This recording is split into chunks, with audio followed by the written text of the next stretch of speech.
Hello everyone. Today we will be talking about the various theories of mineralization or theories of calcification. Mineralization or calcification is the process by which minerals or calcium phosphate deposits happen on the organic substance and leads to formation of mineralized tissue or hard tissue. So we will be discussing the various theories which have been proposed to explain the process of initiation of mineralization in organic substrate, which can lead to formation of mineralized tissue. So mineralized tissue, also referred to as hard tissues in the body, include bone, enamel, dentin, cementum, cartilage, etc. So this can be considered as mineralized tissue. So basically they are all specialized connective tissue. These are all specialized connective tissue, and most of them contain collagen, mainly type 1 collagen, which often plays an important role in the mineralization. But a very remarkable exception for this is the enamel, which is not a connective tissue and does not contain any collagen fibers in them. So these are mineralized tissues in the body. So for any hard tissue formation or mineralization to take place, we require basic requirements are there, like cells should secrete an organic matrix which are capable of accepting minerals. So there should be some synthetic cells which should secrete some organic matrix which are capable of accepting minerals or which are capable of starting mineralization. Good blood supply should be there, and there should be activity of the enzyme alkaline phosphatase. As we will see, whatever the theory is, alkaline phosphatase enzyme plays a very important role in mineralization. So the various components which play a role, as we mentioned, one of them is cells, presence of synthetic cells or blast cells, which has to produce the organic matrix of hard tissues. So for the various mineralized tissues, the synthetic cells include bone cells, synthetic cells of bone, which are the osteoblasts, amyloblasts, which are the synthetic cells of enamel, odontoblasts, which are the synthetic cells of dentin, and cementoblasts, which are the synthetic cells of cementum. So these are the different blastic cells which synthesizes the organic matrix for the different mineralized tissues. So commonly for all these blastic cells, they possess abundant mitochondria, endoplasmic reticulum, Golgi apparatus, etc. These blastic cells generally they will have a very prominent dark active nucleus, and they will have abundant organelles like mitochondria, endoplasmic reticulum, Golgi apparatus, ribosomes, etc., signaling a very active production of proteins or for the secretion of organic matrix. So this secreted organic matrix will have in most of the tissues, they will have a supporting meshwork formed of collagen, mostly type 1 collagen, and also various non-collagenous proteins may be found along with it, which may act as either inducers of mineralization or inhibitors of mineralization or both. So along with collagen, there will also be other non-collagenous proteins present in the organic matrix, which may either help with the mineralization, or some of them may be even inhibit the mineralization. So as I said earlier, one exception for this is the enamel, which does not contain any collagen, but they contain their own organic matrix of enamel proteins which help with mineralization.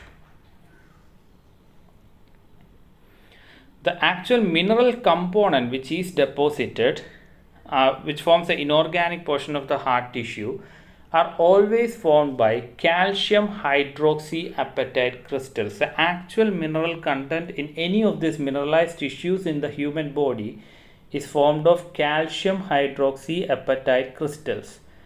Now the calcium hydroxyapatite crystals contain it has a chemical formula of Ca10PO46OH twice, which is the basic unit cell, chemical formula of the basic unit cell, arranged in a hexagonal shape, which consists of 10 calcium, 6 phosphate and 2 OH minus or hydroxyl ions.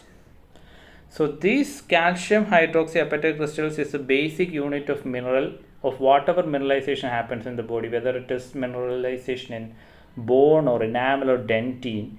Even in dystrophic calcifications in diseases like kidney stones or gallbladder stones, everywhere you can actually see the basic unit of mineralization is calcium hydroxyapatite crystal. So they are sometimes even referred to as biologic apatite crystals. So this is the chemical formula, and the calcium hydroxyapatite crystals contain calcium, phosphate and hydroxyl ions.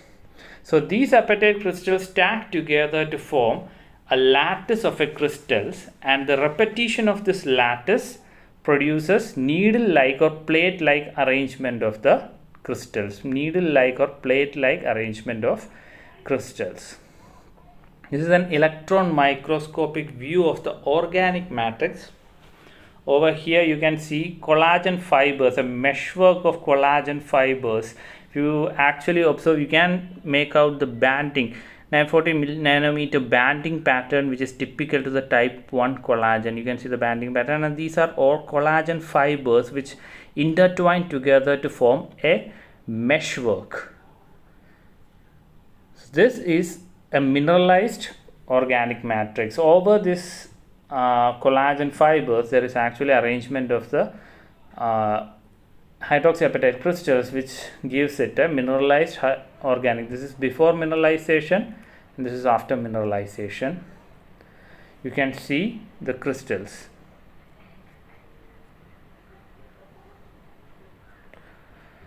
So this is an enlarged image of the hydroxyapatite crystals, in which you can clearly see an even more enlarged picture, in which you can clearly see the needle shaped or plate shaped arrangement of the crystal. Needle shaped or plate shaped arrangement of the hydroxyapatite crystals. So this arrangement is common for all. This is the basic unit of mineralization wherever mineralization happens within the human body. So each apatite crystal has 3 compartments: a crystal interior, a crystal surface and a hydration shell. This hydration shell is basically a layer of water which is found around each crystal. Around each crystal there will be a layer of water surrounding the whole crystal. This is known as the hydration shell, and this hydration shell is important because they play a very important role as they help in exchange of ions. For example, this is hydroxyapatite crystal in the surface of the crystal, and this will be the hydration shell surrounding the surface of the crystal. And always there will be some solution in contact with this hydration shell. Either it will be blood in the oral cavity, it will be the saliva, which will have a lot of ions, which will may be saturated with ions. So this hydration shell always help in exchange of ions between the solution and the surface of the hydroxyapatite crystal. So most of the ions, cations and anions, gets exchanged during the for mineralized tissue. So the usual ion exchanges that happens between the solution and mineralized tissue are cations like magnesium and sodium can substitute for the calcium cation present within the hydroxyapatite crystals. It may be substituted by magnesium or sodium in the solution. Fluoride and chloride can substitute for hydroxyl anion. Anions like fluoride ion and chloride ion can substitute for hydroxyl ions. So the significance of this is fluoride ion, if it replaces the hydroxyl ion in the hydroxyapatite crystal, it decreases the solubility of the crystals. In other words, it increases the strength of the hydroxyapatite crystal. So fluoride ions decreases the solubility of the crystals, or in other words, it increases the strength of the hydroxyapatite crystals. This is the reason why many toothpaste etc. uses fluoride to strengthen the enamel. So fluoride helps in, it decreases the solubility of the crystals. Magnesium, whereas, inhibits crystal growth. Magnesium, if it replaces the calcium ion in hydroxyapatite crystal, it inhibits crystal growth and it helps in, it leads to destruction of the crystal structure. So mineralization, the extent of mineralization in different hard tissues are different. So you can see the inorganic content, which is a mineral content in different hard tissues, varies. The maximum being in enamel, with about 96% of the chemical composition of the enamel formed by inorganic component. So for this mineralization to happen, we will be looking at various theories which explain why this mineralization initiates, because mineralization does not just initiate like that. Everywhere in the body, the tissue fluid is supersaturated with calcium and phosphate ions. So blood and saliva, they are all supersaturated with calcium and phosphate ions, but they do not just start to precipitate and lead to mineralization. So it's just not the presence of ions which lead to mineralization. And the reason for this is initial cluster of ions which needs to form the lattice structure is unstable. So there should be some mechanism which help in giving stability to the ions. Ions just do not come together and form an initial lattice structure, which will be very unstable. Then there are a lot of macromolecules already. Like I mentioned, in the organic matrix, a lot of non-collagenous proteins will be present, which will inhibit crystal growth. So they have to be, these inhibitors will have to be inhibited in order for the mineralization to start.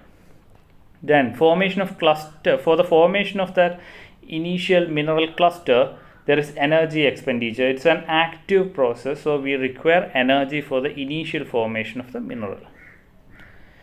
Then there will be homogeneous nucleation and heterogeneous nucleation. There are two theories which explain the process by which the mineralization occurs. So according to homogeneous nucleation, any local rise in the concentration of inorganic ions will permit sufficient number of ionic clusters and crystallites to form. So according to this theory, there will be an increase in the concentration of the inorganic ions such as phosphate ion or calcium ion. Concentration will increase, due to which they will precipitate. They will get saturated, they will precipitate and get deposited to form minerals. So basically that is homogeneous nucleation. That is, increase in the ion concentration will lead to mineralization.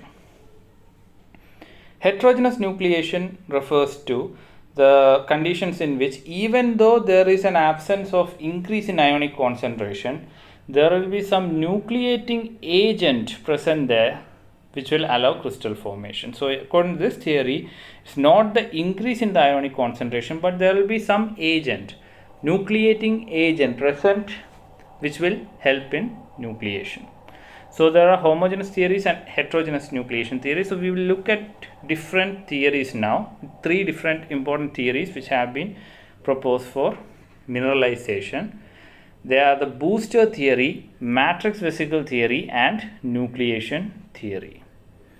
So we will be looking at three different theories.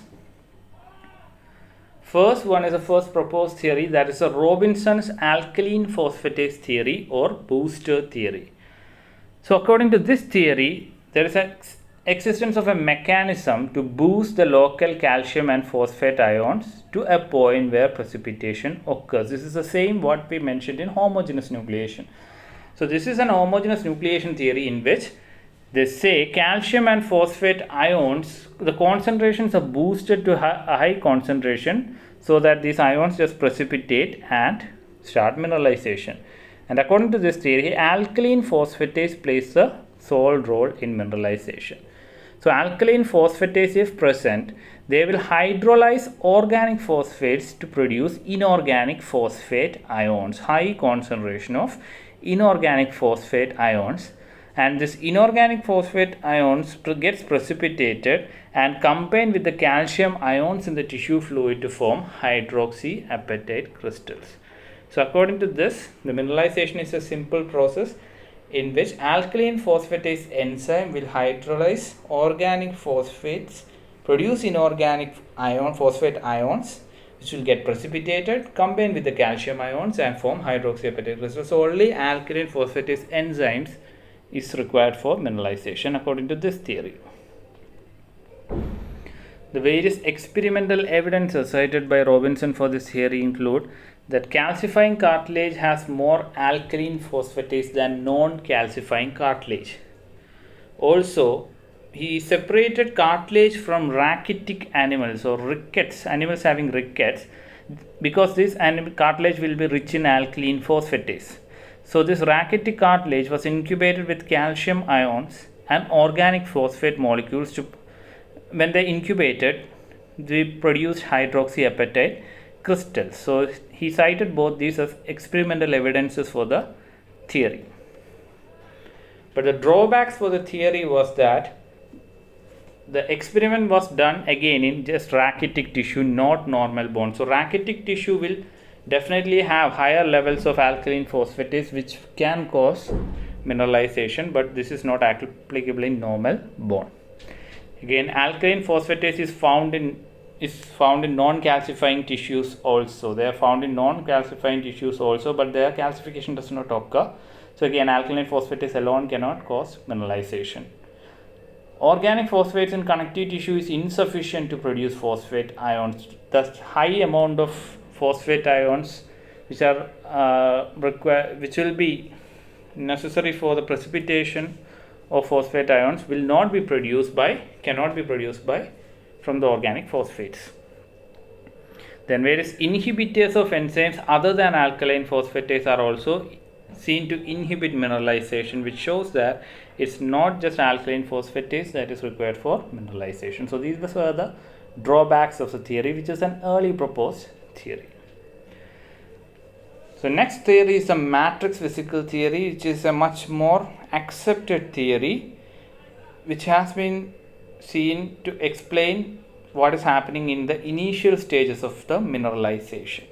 So matrix vesicle theory is a theory according to which matrix vesicles, which are basically small organelles of cellular origin, membrane bound organelles of cellular origins, are formed, which are responsible for the initiation of mineralization. So under electron microscope, we have found small electron dense bodies. They were initially called dense bodies because under electron microscope they were seen as electron dense bodies. Round membrane bound electron dense bodies were found in the matrix of collagen, bone and other hard tissues. So these are the matrix vesicles which are found believed to play an important role in the initiation of mineralization.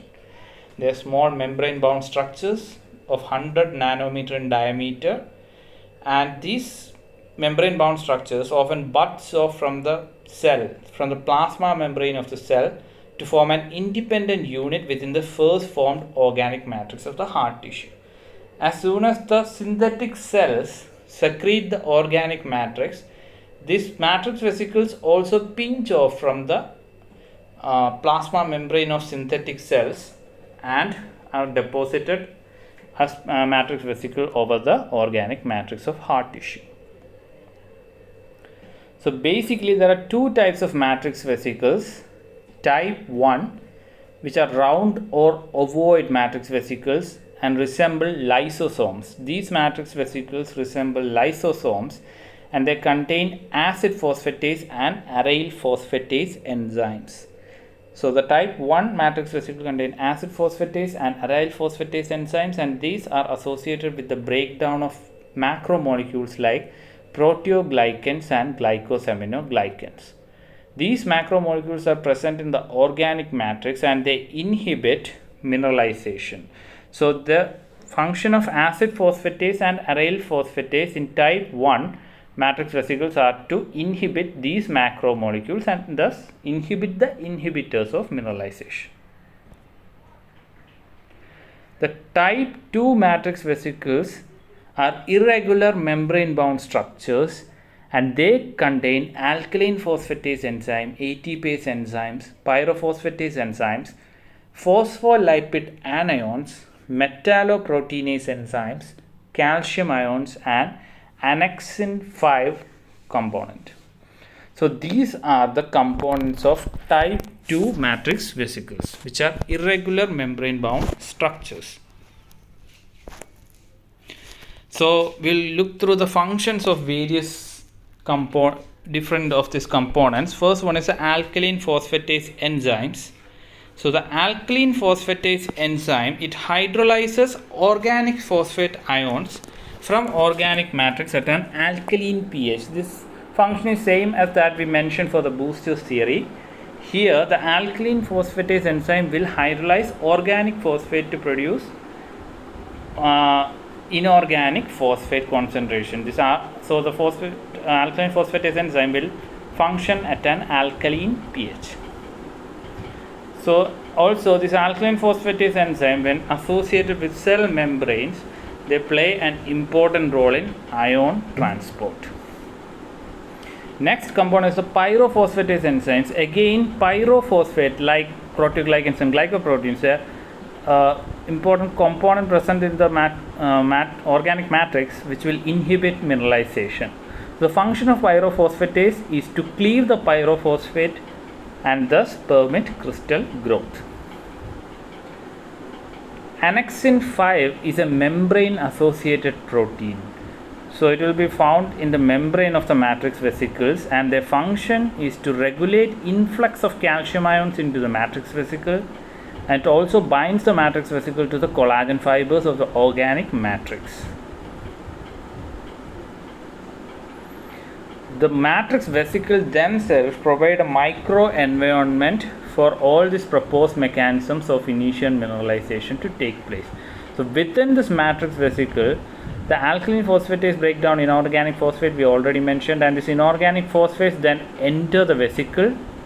Various phospholipids are already present within the matrix vesicles, which are very responsible for initial mineralization, because these anionic phospholipids bind with calcium ions. Negatively charged phospholipid molecules bind with the positively charged calcium ions, forming calcium phospholipid complex. And then the inorganic phosphate ion entering the vesicle binds with this calcium phospholipid component to form calcium inorganic phosphate phospholipid complex. This complex formation is very important for the initiation of mineralization, because without which there is no initiation of mineralization which will take place. So these complexes are very unique for matrix vesicles. So this occurs and mineralization occurs.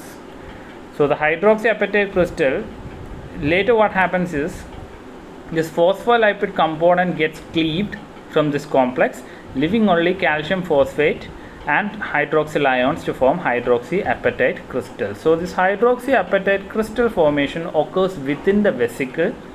Crystal growth continues in the vesicle. Then they grow to such a size that they rupture the vesicle membrane and get deposited onto the organic matrix as chalcospheric masses, which then fuses together to form a uniformly mineralized matrix.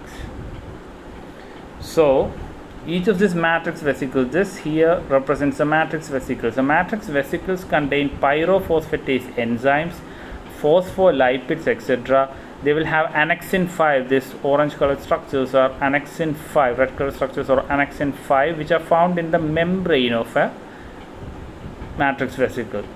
So the function of this annexin 5 is to control the influx. They help in influx of calcium ions into the matrix vesicle, and they also help in attaching the matrix vesicle to the organic matrix. Organic matrix will have a lot of organic phosphatase, and the matrix vesicle will have a lot of alkaline phosphatase on their surface. So this alkaline phosphatase on the surface of the matrix vesicle will cleave the organic phosphates present in the organic matrix to release phosphate ions, which will then go into the matrix vesicle. Calcium, positively charged calcium ions, which got in with the help of annexin 5, binds with the negatively charged phospholipid molecules to form calcium phospholipid molecules, and then the phosphate ions which got inside will also join with this complex to form a calcium phospholipid phosphate complex. So this complex then cleaves, the phospholipid gets cleaved from this complex. Hydroxyl ions combine with this calcium and phosphate ion and form hydroxyapatite crystals within the matrix. So initial hydroxyapatite crystal formation occurs within the matrix vesicles. This keeps on. Once hydroxyapatite crystals formation start, they keep on happening. They stack together, as mentioned earlier, they stack together to form lattice of needle like or plate like configuration. They grows within the vesicle. So much so that they finally ruptures the vesicles and comes outside and gets deposited in the organic matrix. So suppose this is the organic matrix, they will get deposited as once the matrix vesicle gets ruptured, they will get deposited in the organic matrix as calcospheric masses, and with time these calcospheric masses grows again by stacking up of the lattice structure, fuses together, and they will finally cover the whole organic matrix as a homogeneous continuous area of mineralization. So this is a matrix vesicle theory. Matrix vesicle theory is a very much accepted theory, and it's believed to happen, at least these events are believed to definitely happen at least during the initial stages of mineralization. The main reason, experimental evidences for this is that matrix vesicles, when in experimental condition, matrix vesicles do induce precipitation of hydroxyapatite crystals when they are put in vitro solutions containing calcium and phosphate ions. So calcium and phosphate and matrix vesicles which have been separated from the biological tissue has been found to precipitate formation of hydroxyapatite crystals under experimental conditions. Also, tissue specimens showing areas of calcification from these areas, matrix vesicles, have been isolated, which is again another evidence for the same. Also, the matrix vesicle theory actually explains the formation. Without collagen, there is no role for collagen fibers here. So it also explains how mineralization is initiated in enamel. So these are the experimental evidences for matrix vesicle theory. It's a very accepted theory. Finally, there is a nucleation theory, or the collagen nucleation theory, collagen seeding theory, or collagen template theory. So this is a heterogeneous nucleation theory. Heterogeneous nucleation theory, according to which organic matrix components facilitate precipitation by acting as heterogeneous. There will be some components within the organic matrix, mostly type 1 collagen, which will act as a heterogeneous nucleating agent. If you rewind our memory a bit, we talked about heterogeneous nucleation, where we mentioned that there will be some factors which will favor mineralization even though the ionic concentration of calcium and phosphate will be less. So that is nucleation, heterogeneous nucleation theory, and here some molecules, mainly type 1 collagen, will act as a heterogeneous nucleating agent where mineralization happens. So along with type 1 collagen, some non-collagen molecules like phosphoproteins and proteoglycans also play an important role in this type of mineralization. So according to this theory, the mineral first appears in the gap zones at the end of collagen fibers. So at the end of type 1 collagen fiber, in the gap zones, mineral usually forms there, because first these gaps will be filled by proteoglycan molecules. So proteoglycan molecules, which are intercellular material, which will be present within these fibers, and these proteoglycan molecules have a strong negative charge due to presence of sulfate group, SO4 2- groups. They will have a strong negative charge. So these proteoglycan molecules will bind to positively charged calcium ions. The proteoglycans are removed by enzymes leaving behind the calcium. Okay, the proteoglycans are removed by enzymes leaving behind calcium.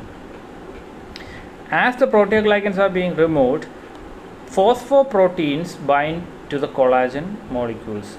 So phosphoprotein bind to the collagen molecules, and later alkaline phosphatase enzyme cleave organic phosphates, these phosphoproteins, into and releases the inorganic phosphate ions, and these inorganic phosphate ion again binds with the calcium ion, which is found in between the